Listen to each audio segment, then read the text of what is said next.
Bienvenido un día más a Logos Devocionales Tiempo con Dios, este espacio en el que juntos aprendemos lo que la Biblia nos enseña y cómo aplicarlo. El día de hoy tenemos el tema arrepentimiento y purificación, continuando en Números capítulo 29, versos 1 al 11. Y la palabra de Dios dice así: En el séptimo mes, el primero del mes, tendréis santa convocación. Ninguna obra de siervos haréis, os será día de sonar trompetas. Y ofreceréis holocausto en olor grato a Jehová, un becerro de la vacada, un carnero, 7 corderos de un año sin defecto, y la ofrenda de ellos, de flor de harina de amasada con aceite, 3 décimas de efa con cada becerro, 2 décimas con cada carnero, y con cada uno de los 7 corderos 1 décima. Y un macho cabrío por expiación para reconciliaros. Además del holocausto del mes y sus ofrendas, y el holocausto continuo y su ofrenda, y de sus libaciones conforme a su ley, como ofrenda encendida a Jehová en olor grato. En el 10 de este mes séptimo tendréis santa convocación y afligiréis vuestras almas, ninguna obra haréis. Y ofreceréis en holocausto a Jehová en olor grato un becerro de la vacada, un carnero y 7 corderos de un año, serán sin defecto, y sus ofrendas, flor de harina de amasada con aceite, 3 décimas de efa con cada becerro, 2 décimas con cada carnero, y cada uno de los 7 corderos 1 décima, y un macho cabrío por expiación, además de la ofrenda de las expiaciones por el pecado, y del holocausto continuo, y de sus ofrendas y de sus libaciones.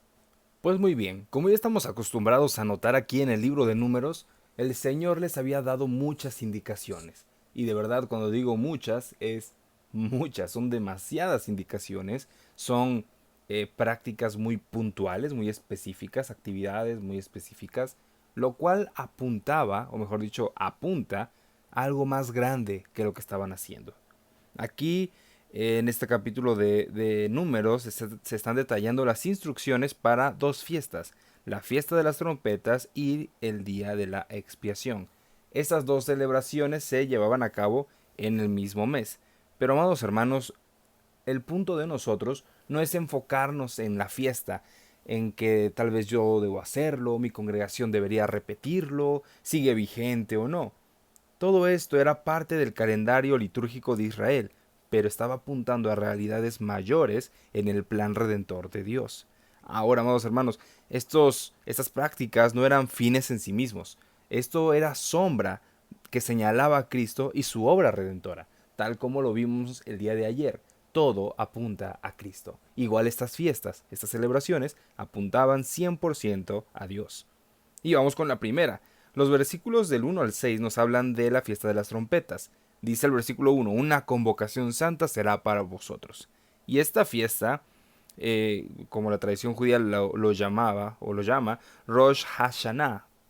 No sé pronunciarlo, ¿verdad? Pero sí, así es como se llamaba. Y esto comenzaba con el sonido de las trompetas. ¿Y por qué trompetas? Recordemos que el Señor en un inicio les dijo al pueblo que la única manera en la que ellos sabrían que algo iba a acontecer en el campamento era a través de las trompetas. Por lo tanto, siempre debían estar pendientes de lo que se escuchaba. Ahora, el sonido de las trompetas en este momento era un llamado. Estaba llamándolos para prepararse de que al día siguiente iban a celebrar otra fiesta. Bueno, al tiempo siguiente o la siguiente estación iban a celebrar otra fiesta, pero era un preparativo. Y bueno, hermano, ¿preparativo para qué? Preparativo para el día del perdón de los pecados. Tenían que limpiarse, tenían que purificarse, amados hermanos. Aquí estaba simbolizando un llamado al arrepentimiento y una preparación para el día de la expiación. Dice el verso 2: ofreceréis holocausto con olor grato a Jehová. Aquí los sacrificios estaban apuntando a la necesidad de las personas de ser salvadas de su maldad. Dios les mostró con tantos sacrificios que no importa cuánta sangre inocente de animales perfectos se derramara, siempre iban a necesitar más, porque el pecado era tan grande que ni los muchos animales podían cubrirlos. Ahora, aquí las trompetas están haciendo la figura y la sombra del llamado al juicio y a la gracia. Porque, amados hermanos, nosotros ya hemos sido llamados por Dios en el momento en el que escuchamos acerca de Dios. El Señor a todos nos permite conocerle o al menos escucharle. Pero el punto es la respuesta que tú y yo damos.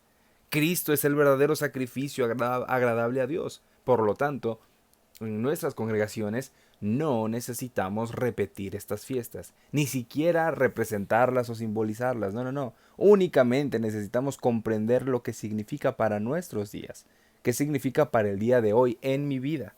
Amados hermanos, el punto es, Jesucristo ya vino y es momento de que prepare mi vida. En el Antiguo Testamento lo preparaban de una manera bastante interesante y es que empezaban a hacer sacrificios, empezaban a hacer ofrendas a Dios para representar el arrepentimiento que sentían por la maldad que ya habían cometido. Tú y yo no necesitamos representarlo de ninguna manera. Nuestro corazón debe estar arrepentido. Debemos ser humildes, humillarnos a nosotros mismos delante de Dios, no delante de alguna persona, delante de Dios y decir, Señor, reconozco que en mi vida hay pecado, reconozco que en mis pensamientos ha estado la maldad y no es culpa de otra persona, sino mía. Y eso es lo importante, no culpar a nadie más. Es que Dios en mi infancia y es que alguien me dañó. Lo importante es decir, Señor, la culpa es completamente mía porque así es mi naturaleza corrompida. Por lo tanto reconozco que necesito un Salvador, necesito arrepentirme. Y es de esa forma, amados hermanos, que nos preparamos para la siguiente celebración que hacía el pueblo de Israel, y es la purificación, o sea, el día de la expiación. Dice el versículo 7, afligiréis vuestras almas. En este día la fiesta se llamaba, o se sigue llamando, Yom Kippur.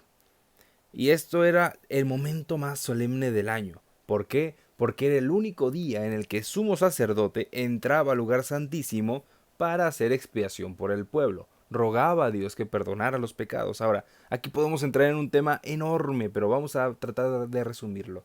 El lugar santísimo era un espacio en del tabernáculo de reunión en el que se encontraba únicamente dividido por una cortina y dentro de ese espacio estaba el arca del pacto y dentro del arca del pacto, esto, a ver, vamos a ponerlo en la caja de comentarios. Alguien sabe, sin buscar en fuentes, ¿ok? Lo que sabemos. ¿Quién sabe lo que había dentro del arca del pacto? Déjalo en la caja de comentarios. Va a ser una bonita actividad para que todos nos edifiquemos. Y bueno, en este espacio que representaba la presencia de Dios, el sumo sacerdote solo podía entrar una vez al año y si el sumo sacerdote se había preparado de forma correcta, entonces el Señor aceptaba esta ofrenda. Pero si el sumo sacerdote no se había preparado de la manera correcta, esta persona moría. Por lo tanto, era un momento sumamente importante y sumamente esperado, porque la purificación del pueblo dependía de qué también se habían portado. Dice el verso 8, ofreceréis en holocausto a Jehová.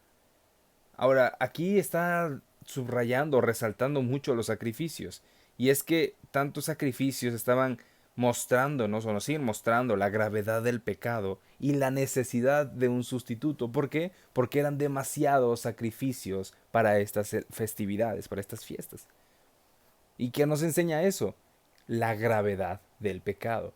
Tú y yo podemos decir, es que no es nada, no es nada grave, e incluso nos comparamos, ¿no? Hay personas que de verdad han pecado matando a otras personas. Yo jamás he matado. Sí, tal vez. Pero la Biblia dice que todo pecado delante de Dios es igual.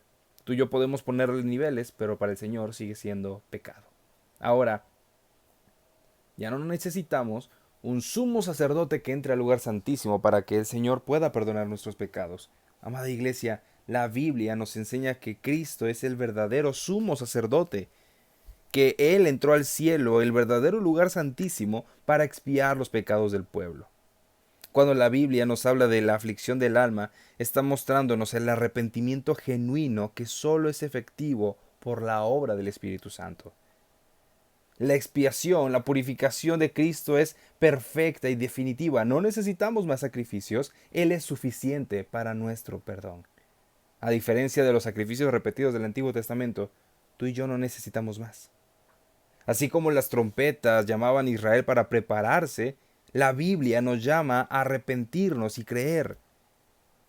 La predicación de la palabra, la exposición de las escrituras es precisamente como una trompeta que nos advierte del juicio y que nos anuncia la gracia. Amado hermano, el día de hoy, a partir de este día, descansemos en la obra completa de Cristo. Israel tenía que repetir los sacrificios cada año, pero Cristo ofreció un solo sacrificio para siempre. Nuestra confianza no está en las prácticas, en las tradiciones, no, sino en la sangre y la justicia de Cristo. Estas fiestas terminaban con ofrendas de gratitud, pero nuestra respuesta al Evangelio debe ser una vida de adoración y de servicio. Amados hermanos, que este pasaje nos lleve a adorar a Cristo, el Cordero inmolado, y a proclamar su obra perfecta con gozo y con reverencia. Que Dios te bendiga. Nos vemos pronto.